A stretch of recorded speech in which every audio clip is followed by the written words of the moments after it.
I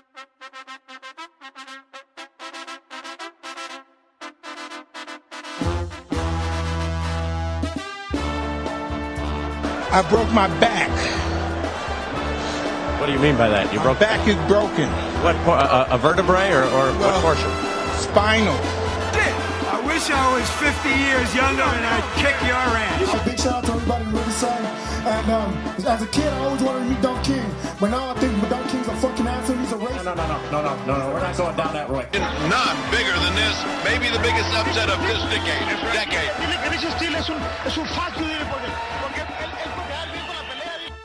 Welcome to the Mr. Boxing Guru podcast. It is me, Sal, Mr. Boxing Guru. Hope everybody's having a good night, good day, whatever time you listen to this. Hope you guys are having a great one.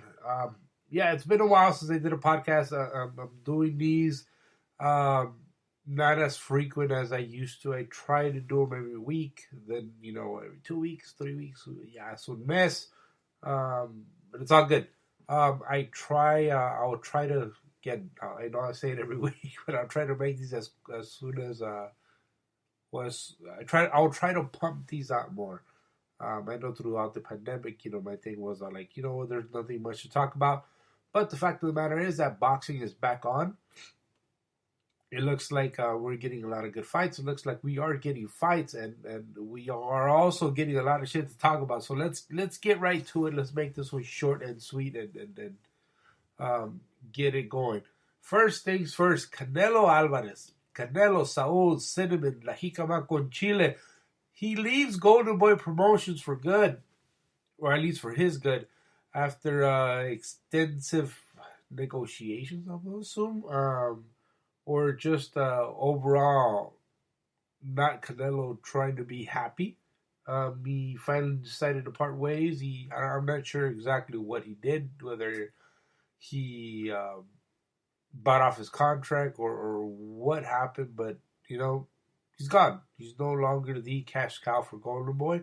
Now Golden Boy is going to have to rely on their own abilities and actually build more fighters, which honestly they've always done that. Not to the extent of Canelo, but they've always done that. So now that Canelo leaves, again, as far as how he leaves, what he leaves, what kind of compensation goes either way, not sure. Again, he had the highest paid salary, or that was the whole deal. I remember they made a big deal. He was the athlete with the biggest paid, with the biggest salary when it came to any type of sports figure at one point. And now that's gone. It was voided. So I'm not sure what happens. Usually, when managers have a split with their fighters, what happens is that the manager gets a split off of again, as the fighter continues to evolve. If they had a certain contract, and they kind of settle their differences, they get a split off the fighter. Like, for example, I think Victor Ortiz had that with Robert Garcia. I think Ryan had that with his ex-manager. So they get a certain, percentage still, because technically the contract should have kept going. And especially if one party, holds up to their obligations, there's no reason why they should be penalized, if they decide to leave before the end of that contract. So I'm not sure if Golden Boy, because they still had Canelo under contract, if they get a percentage of Canelo's fights. I can only assume they do, and if they do, good for Golden Boy. Maybe the money could be used as an investment to really promote these fighters. Look, they have guys like Virgil Ortiz. They have guys like Ryan Garcia that they could promote to a certain extent. So they have Jojo Diaz. They have fighters like that. I don't want to count the ones from Mexico, because really they don't count. They're that the other Mexican promoter. But Golden Boy has fighters. They have the ability to match fix. So in the long run, I don't think there's nothing. I think they're okay. Again, like I said, that's in the long run. For the recent future, foreseeable future, like tomorrow, I don't know. I think they'll be fine. They have a partnership with DAZN, so they'll be fine. Now, the thing is, where does Canelo go from here? right out the bat, everybody said, "Oh, Canelo's going to Heyman." Look, Box Rec already has Canelo versus Heyman on, like I said, they have it on Box Rec. So I'm sorry, Canelo versus Plant is already on Box Rec. So that looks like that's the fight to go. And of course, with Heyman, any type of fight that slightly gets the blood flowing with Heyman, that means he's gonna slap a big pay-per-view price on it. For example, the tag fight. For example, the Charlo Bros. The 7-hour block extravaganza that he had. So that's just the Heyman way, and I get it. That's them. Now, great. That would have been a great portion, but I mean, Canelo. I'm not sure if he's thinking. And look, he has a big shot lawyers. He has that weird Lupe, whatever his name is, on his payroll now. But I'm not sure if he's looking at the landscape of the pay-per-view landscape. Look, the Charlo Brothers, which are very popular kids, they tried doing it. I think their pay-per-view failed. I mean, they're trying to do a pay-per-view in the middle of a pandemic. It's normal that it only does about 100,000. 100K purchases. Now, Tag is a bit more popular, and he even Tag needed a good dancing partner, a dancing partner that comes from a certain culture where it's okay to buy pay-per-view, and he did that by getting Leo Santa Cruz to dance with him in that fight, because that's exactly what he was used for, and a good highlight reel. That's what Leo was used for, and I believe he did about 250 buys. Yeah, that's good, based on the pandemic. So is Canelo. For Canelo to make the type of money that he had guaranteed on the zone, it's going to be tough for him to make again. And as far as money goes, Canelo was guaranteed 30 to 35 million each fight. So the way the relationship started with the zone is they gave Canelo a couple of free gimme fights, I would say. A couple of fights that worked great to catch the Canelo mania, the Canelo audience. First thing they said, you know what? We're gonna go grab a belt. We're gonna go grab a belt at 168. And we're going to make him fight this huge, tall guy, and his name is Rocky Fielding, and we're going to sell it to them. We're going to put him at Madison Square Garden, and we're going to push it, and we're going to get 35 million. Why? Because he has a belt. Now, for the boxing fan that knew Rocky Fielding, we know that what Rocky Fielding brought to the table. A stiff jab and maybe the first level of punch-out. Maybe fighting Mr. Flamingo or whatnot. It wasn't very much, and that's exactly what we got. We got Canelo moving around with a guy for a few minutes, and then finally knocking him out. Yes, he gets to claim another weight class. Now he's a 168 champion. Next, he got another 35 million or 30 million, whichever that is. And that's because now they're fighting another DAZN guy. With the DAZN guy is Daniel Jacobs, and Daniel Jacobs, of course, was known for going the distance with Golovkin, which at the time was a great thing. A lot of people said, he might have edged off Golovkin. Again, that's some folks. But he did what he had to do, and it was a good fight. So that's the dancing partner Canelo got. Again, on normal, if this would have been on pay-per-view, this you wouldn't have sold much of it. But great, he got it. He moved on. So now, after that, Canelo got, they say, you know what? Let's defy all odds. Let's go and get a good fighter. Let's go up yet another division. Who could we find that was a killer in the previous decade? That's no longer that, but still has a belt and is a weight division higher and is just came out of a tough fight. Oh, let's go after Sergey Kovalev. Sergey Kovalev has that bad enigma, I guess you could say, that he is the bad guy now. He's gone through some trouble, so you could always use him as the bad guy versus a good guy, Canelo. He goes, he goes some rounds with him. Arguably beats Canelo most of the fight. To Canelo lands that one punch and finally knocks him out. A guy that didn't have time to recover, didn't have he had a full training camp, but didn't let his body heal after going through such a tough fight versus Yard. So okay, so they got him another belt again. To the naked eye, it looks great. Canelo now champion at 178. So there's a lot of fighters that he can fight at that fight. What does he do? Nothing. Does he prolong the fight? He says he's going to fight these European guys. He doesn't. And that's just that. Then he lets another fight, potential fight with Deverenchenko go away because they're underpaying these guys, and Deverenchenko ends up getting beat by one of the Charlos. So Canelo's getting fucked or fucking himself. I'm not sure, but at the end of the day, he's getting these good paydays from the zone. All of a sudden, they're asking, because the pandemic, they're asking, there's fights out there. We need to make fights. We need to make fights that move the needle. They offer these MMA guys. I mean, for God's sakes, they offer, the third fight with Golovkin, since they're both in-house fighters. Of course, Canelo wants no part of Golovkin. I don't understand why, because the first fight was a draw. The second one, in my opinion, Canelo won very, very tight, but he won. So, I mean, it was a great fight. So I'm not sure why Canelo doesn't want it. I'm not sure if he just felt that power. He felt that, it was he had done enough to move forward. And he was very lucky he didn't get hurt by Golovkin in those first two fights. He avoided those punches. So, again, good for him. So now, where does he go to? I mean, what does he do? Now we got Canelo going to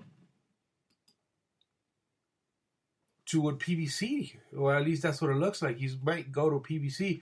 So, like, again, the planned fight gets offered. Now he's going to charge his fans pay-per-view. Now he's going to charge his fans pay-per-view, the fans that bought that the zone subscription for a year to see him fight, and where he hasn't fought at all.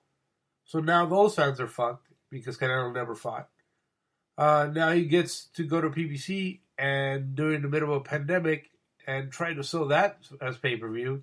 So we will see how that shit goes. And now, like I said, everything was on paper. Everything was written already that the fight was going to happen. And of course, classic Caleb Plant, he bitches out for whatever reason. He decided not to go to reveal that fight. So now Canelo's back looking for another opponent. Of course, he had to reach out to somebody across the pond. And Caleb Smith is being offered. Now, Caleb Smith is part of that Eddie Hearn stable. He might be unknown to many folks here, but he's a good fighter, but nothing that moves the needle. So that's not going to be pay-per-view. And if it's part of Eddie Hearn, so it's going to be in the zone. So that means Canelo goes full circle, pays for all these fighters, for all these lawyers to get him out of his contract. He gets out of his contract. Now he gets out of a great contract where he's getting $30+ million per fight, all to end up trying to fight with the zone again. Now, if I'm the zone, I'm not offering nowhere near that amount of money, because now they have the upper hand, because the guy that they offered on for pay-per-view or for PBC on Fox or whatever it's called, now that guy wants no part of Canelo in December. Now that means the zone has the upper hand, because now they can negotiate and offer Canelo which would be crumbs for him, maybe a good $10 million. And so look at all the money that he's declining now after making $30 million now, potentially making less than half of that, a third of that. So that's where Canelo stands now. Where does Canelo go from here?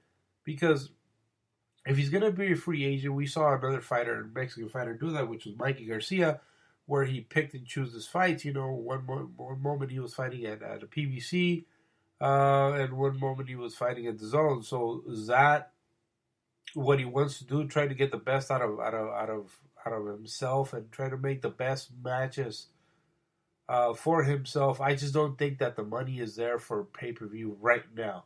I don't think there's going to be a million pay-per-view buys anytime soon, and not only because we're in the pandemic, but we're in a time where if you go on Twitter on Fight Night and say, hey, anybody has a link to the fight, you're gonna get about 3 to 4 of them in your private messages. That's just the way shit is.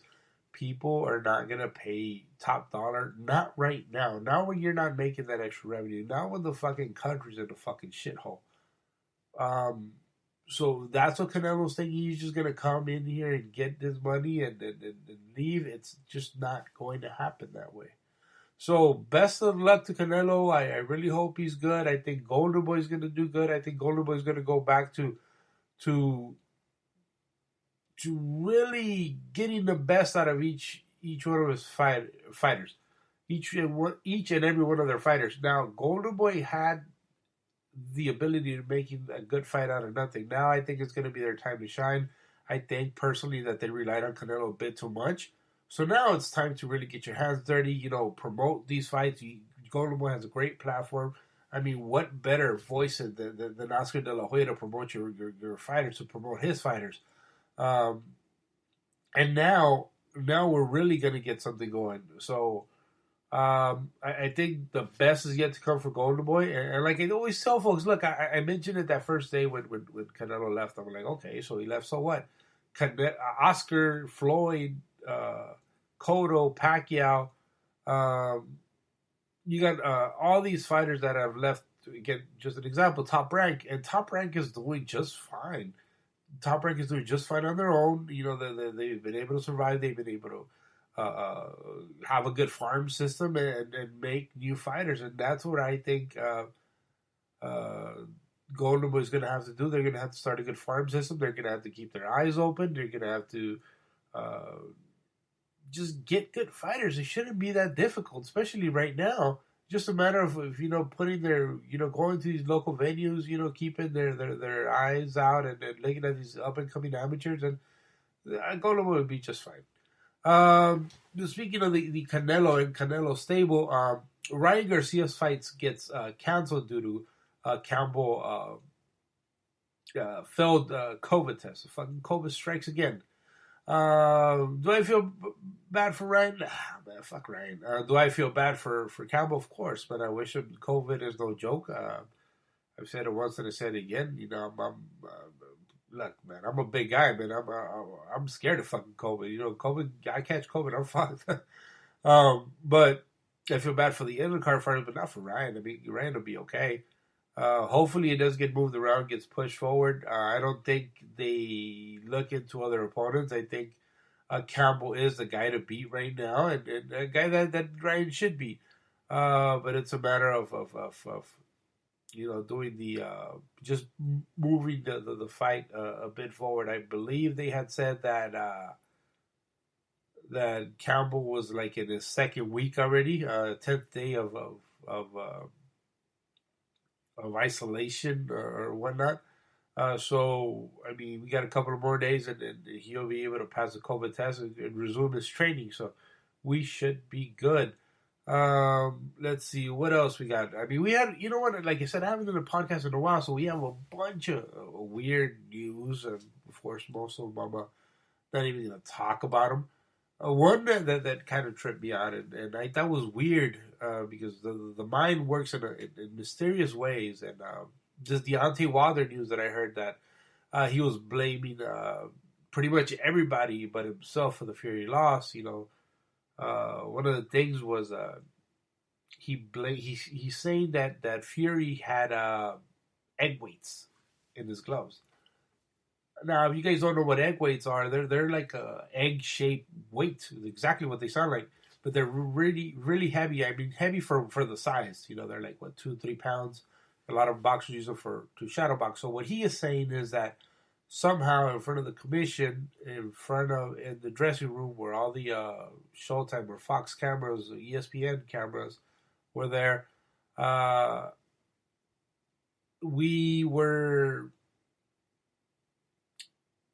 Tyson Fury was able to shove an egg weight inside his glove, therefore hitting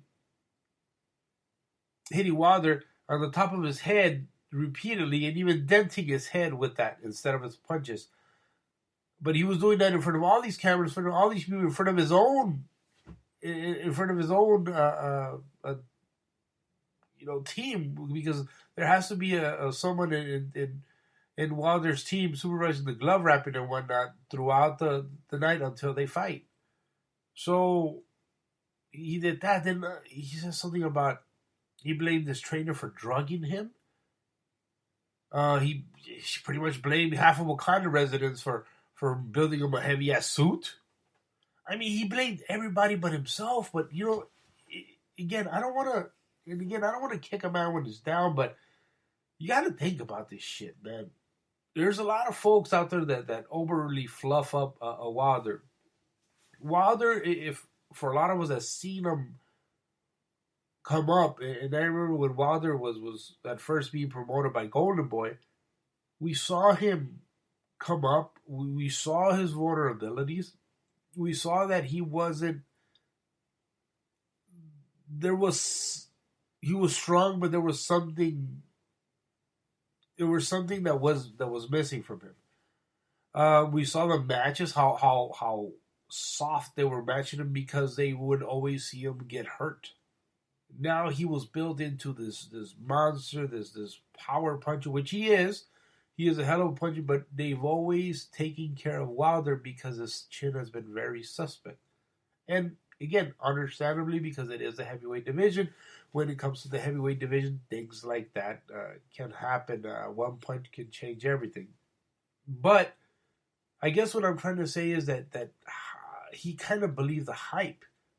Because even after the whole Wakanda movie, he even adopted the accent. So I didn't know if it was Deontay Wilder or Michael Blackson or what the fuck was going on. It's sort of like when you actually went. I don't know if. I know when I went to see Wakanda and I went to see my brother-in-law, my wife, and whatnot, we came out of the theater with a fucking retarded accent, talking about Wakanda. And it almost seems like because Wilder put on this fucking retarded suit, now he comes out with videos and the first thing he says, "Hello, I am your king." Like, what the fuck? What the fuck just happened? What happened to this Alabama kid, the son of a preacher? All of a sudden he morphs into Michael Blackson and just develops this thick ass fucking accent that I don't know where it comes from, because I think that's exactly what one of the videos said. "Hello, I am your king. I will fight to the death." What the fuck is that? Who says that? But anyways, that's Wilder. He got into character.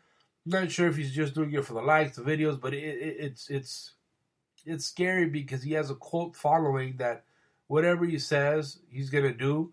But it almost seems the other way around, is whatever other people says, that's what he believes. He actually believes somebody drugged him.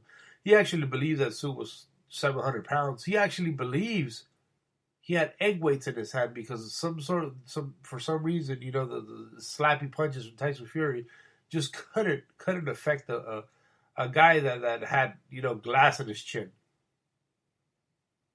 So it sucks that his fans are saying it to begin with, and it sucks that he's adopting the shit that his fans are saying about him, and it only hurts him. It only hurts him. Now, that's all the chisme there. Now, no, wait, but there's more. The WBC just created another weight class, and that weight class is from 200 pounds to 224 pounds, I believe. Very interesting and very opportunistic of the WBC to do something like that. Now, here's the thing.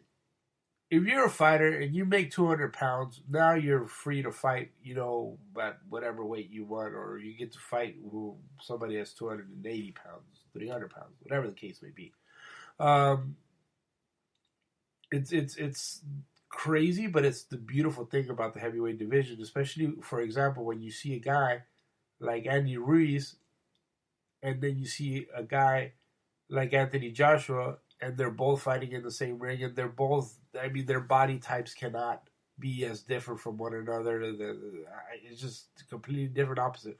One guy looks like he was chiseled and belongs right next to the rest of the Greek gods, and the other one looks like shit, Mr. Boxing Guru on fucking at the beach. Just not a pretty sight to see. But somehow, some way, they make for a great, beautiful fight. Now, the cruiserweight division is one of those divisions that newer divisions that were made up. The cruiserweight division is almost like a layover, I guess you could say, before you get to heavyweight. Now, if you guys could tell me where has there been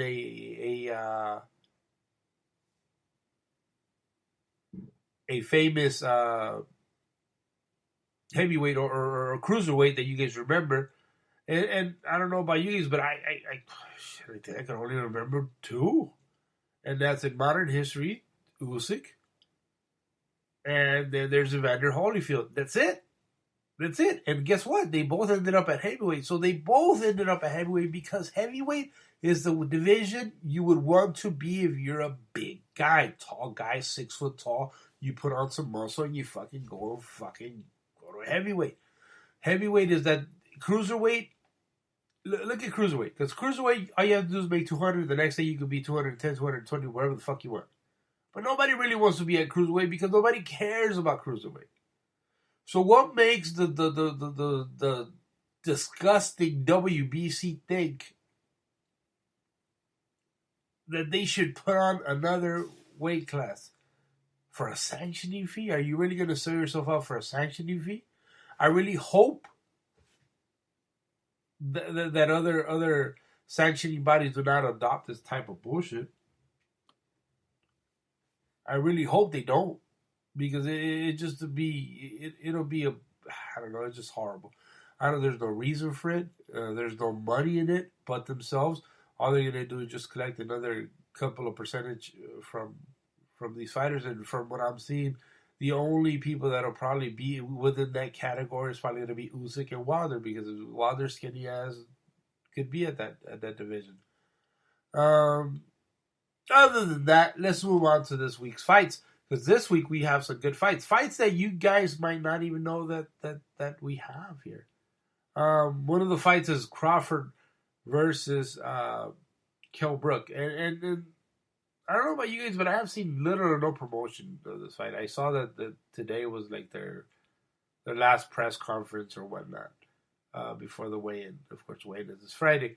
But there's not a lot of movement. There's been more criticism from this fight than actual talks about it. Kell Brook, look, in my opinion, Kell Brook's a great fighter. And that's the thing that there's some issues there, but look, man, a guy with 2 losses isn't, it's not the end of the fucking world. Especially who he lost to. He lost to Golovkin when he decided to be great, and he went up 160 pounds. So a 147-pounder went all the way to 160 pounds and said, fuck it, let me get a crack at this motherfucker. Nobody wants to fight him. Great, he lost. Oh, well, I'm not going to count that against him. Then he went and fought, Errol Spence. Now, Errol Spence was a young up-and-comer, and he fought him. He fought him after the Golovkin fight. And Errol beat him. Errol is a special kid. It's going to take a special fighter to beat a guy like Errol. And he beat him. Okay, I get it. One fighter that everybody forgets that Kell Brook beat is Sean Porter. And Sean Porter's he's a champ right now. So I think we discredit him a little too much. I think versus a Crawford. I'm not saying he's going to beat Crawford, but I'm saying he's going to give him a fight. I think we have a fight this week because look, Crawford was a beast at 135. There's no denying he was a fucking monster. He was a beast at 140 pounds too. And now at 147, he's still good. Don't get me wrong, and I think he's the best 147 pounder. But that power just isn't there. He has to really wear the shit out of a fighter to be able to take him out. And again, I'm not knocking him. Again, this is not a critique on Terrence Crawford. What I'm saying is that he's not the biggest. The power isn't there to one punch power. So I don't think this is a bad match at all. I think it's a very good fight. I'm really looking forward to it. And what I'm looking even forward more than the Kell Brook versus Crawford fight is the undercard fight, which is Joshua Franco versus Andrew Maloney. Now, in the first fight, this is a rematch. The first fight actually happened at the beginning of the pandemic. Joshua Franco from Golden Boy went to Top Rank where Andrew Maloney was at. Andrew Maloney had a belt. Andrew Maloney lost that belt to Joshua Franco in one of those great fights. I thought Andrew Maloney was going to take the best out of Joshua Franco. He didn't. He won. Good for Franco. He's a good kid, good friend. All the credit of the world goes to him. Now they rematch again. The Maloney will say he wasn't right, blah, blah, blah. Not ridiculous excuses, but he wants another crack. He's not making excuses because he lost. He feels he could do better. Great. This is how you do it. If you lose, you know why you lost. You feel like you have the ability to win. Fuck it. Let's do a rematch and really settle it. This is the way it should happen. This is the way it's going to happen. And that's why if you guys do two things this week, and make sure you guys tune into ESPN, we will first see Crawford versus Kell Brook, and then Joshua Franco versus Maloney. Good fights. Guys, when I say it's going to be a good fight, it's going to be a good fight. If not, I'll buy you guys a beer sometime. All right. After this, well, you guys know I like to ask you guys questions. And I'm sorry the audio is going to be a little bad on this one. I got a box here and I keep hitting it, so I do apologize for that. Let's see. So let me go to my Instagram, and like I said, I ask all these questions. I ask a lot of you guys questions, and whatever you guys give me is what I will repeat. So first, let me go and see. Let's see. Oh, okay. This is one thing, and I didn't talk about the Tank versus Leo fight because it was brutal knockout. They got what they wanted. I think a lot of you boxing fans that know boxing knew exactly what was going to happen. Leo was going to look good in the beginning, and then Tank was going to catch him, during the middle rounds, and they were going to use Leo as a highlight reel. This is exactly what happened. This was in a match. This was something that you could tell a mile away. You bring a smaller guy from the smaller weight division to the higher division to face a monster. This is exactly what you're gonna get. Let's see. Alonso Knows asks. Let's see. He says. Oh no, he's talking about about WBC. Let's see. Actually, who was it? It was Juice_9. He asked, WBC Supreme Boxing saying Tank cheated. So this is what happened. This is why folks are quick to jump the gun. And sometimes it's not who's first, it's who's accurate. WBC and their sub page, Supreme Boxing is known to do this. What they like to do, they like to be first. They like to be first at breaking stories. And I never understood why they like to be first without being accurate. It's kind of embarrassing. They put out a video where Tank was wearing some Grant gloves at first, some red, white, and green Grant gloves when he was he was gloved up already before the fight. And on the fight, he actually wore some all white gloves. Okay, and me being a glove guy, I kind of know my gloves, so I know who makes what makes what. So, and I also understand that every glove that that fighters get, it has to be signed for. It has to be approved by both parties from both fighters, and that's something that was already approved. So he tried one pair, he didn't really like it at the end, and he went and put on the all white gloves. Those all white gloves were winning gloves, guys. Those winning gloves are not punching. They are there to protect your hands. They're not gonna hurt anybody. So if anything, Leo Santa Cruz was lucky he didn't wear the Grand gloves because the Grand gloves makes puncher gloves. So that's what I'm guessing that Tank didn't like the Grand gloves because they have a little less padding in the front. So especially for Tank, they gave him some puncher's gloves. So it didn't work out for him. Then he wore the big pillows, which are the white pillows. I get it. It happens. But the WBC likes to call people cheaters. It likes to be first without being accurate. They are fucking retarded. Let's see. ¿Cuánto por el chiquito? Going Postal 818 asks, Golden Boy losing all their stable. Canelo is going to start his own promotion. Look, one thing Canelo's always been horrible at has been promoting himself. He has a personality of a table. He's just dry. I don't know. I get why people like him because he looks different, but he's a built fighter. He's a fighter that Golden Boy built.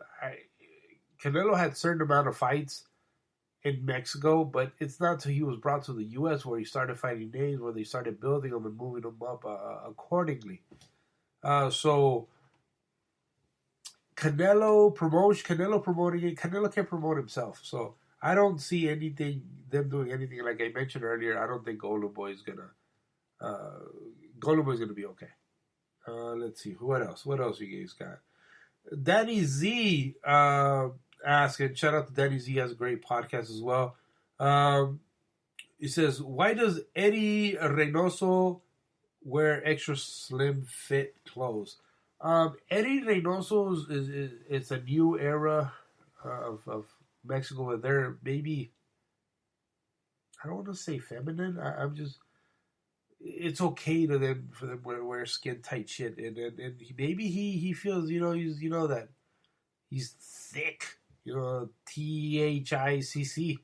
He just feels good and he feels tight is right, and it's weird, but fun. Guess we're all just cholos. We like baggy shit out here. Let's see. Mike Bunso says, how long is Ellie setback? I don't know what that means. Let's see. Who else? Boxing _ BS says, what you think about that fire ass boxing and bullshit podcast? I haven't listened to it lately, but you do have a great podcast, bro. I enjoy it, and I can't wait to listen to this week's episode. My dude, Leo Juice _ Go ask, tell me how you feel.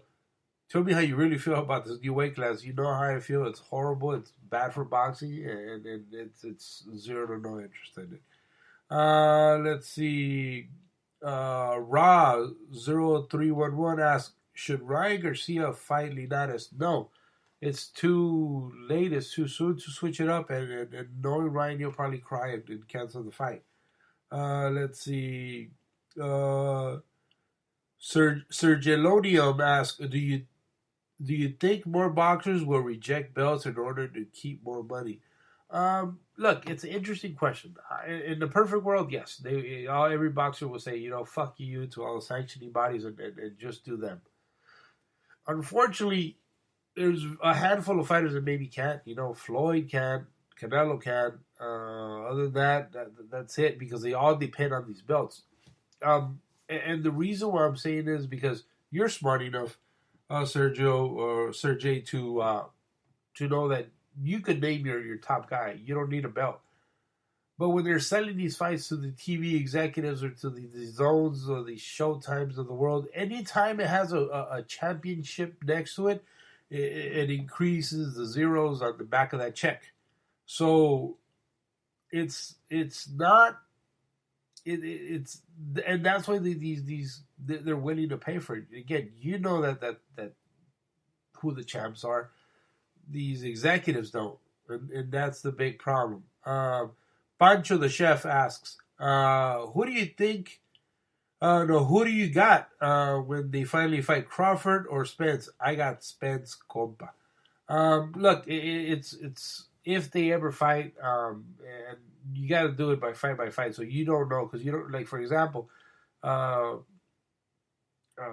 Crawford's fighting this weekend. What about if he doesn't look great? Then you gotta then Spence fights Danny Garcia, and then Spence knocks the shit out of Danny Garcia. Then you're like, okay, well this guy looks better than this guy, so here's my pick. I picked this guy. It's not fair right now. Before they even fight, I got Crawford. Right now, Crawford to me is a better fighter than Spence. Will it be true? What about if it's the other way around? What about if Crawford just goes in 2-3 rounds and beats the shit out of Kell Brook, and then Spence struggles with Danny Garcia because now Danny Garcia is nice and fresh, and Spence came out of that horrific car accident where he flew out of the car. It's just tough. Just not Yadi's asking me something about the girl in the black pants. No, I'm not gonna answer that. Let's see. Carnitas Meats 626. Guys, if you guys have a chance, you guys in the Southern California area, make sure you guys follow Carnitas Meats 626. Carnitas with a K, Meats 626. His question is, who do you want Arnold Barboza Jr. to fight next? Arnold Barboza is one of the hidden gems in Southern California. He can move tickets when tickets are available to sell. But I think to the rest of the world, a lot of people don't really know him. He just fought Cholo Salcedo, and unfortunately, he's going to be known as that guy that retired Cholo Salcedo. Cholo Salcedo, if you guys didn't know, he had a brain bleed, and he's not going to be able to fight anymore. His career is officially over. Now, Arnold Barboza is classic Southern California kid, beautiful jab, quick feet, ballsy fighter. What do I think is going to happen with him? Look, man, I think the fights, he's at that point where he has to fight the good fights. I mean, it's only fair if Top Rank gives him these fights. He needs to fight the Josh Taylors, the Ramirez, the Ramirez kid from up north. If that doesn't happen, maybe go another division north, and challenge this case. Look, maybe go after Crawford. Fuck it. But he has to fight. Now he's at the point where he could call out these fighters. He deserves it. He's done good at 140. Now, if these guys, because look, between Josh Taylor and Ramirez, they're holding the division belt hostage. Either those fuckers fight, and whoever wins moves up, and they let the loser fight maybe a guy like Arnold Barboza. I mean, it's only fair. It's a great idea in my opinion. So I don't see why not. So that's it. That's my show. That's my answers. Like I said, I try to answer as many as I can. I know some of them I'll leave you guys out, but I'll catch you in the next one. All right, guys. Like always, thank you so much for listening to my podcast. Again, Spotify, Spreaker, iTunes, anywhere where you can listen to a podcast, that's exactly where we're at. Thank you so much, and thank you again for listening to the Mr. Boxing. I broke my back. What do you mean by that? You broke My back is broken. what? A vertebrae or what portion? Spinal. I wish I was 50 years younger and I'd kick your ass. A big shout out to everybody in Riverside. And as a kid, I always wanted to meet Don King. But now I think Don King's a fucking asshole. He's a racist. No. We're not going down that road. None bigger than this. Maybe the biggest upset of this decade. Ese estilo es un facio de porque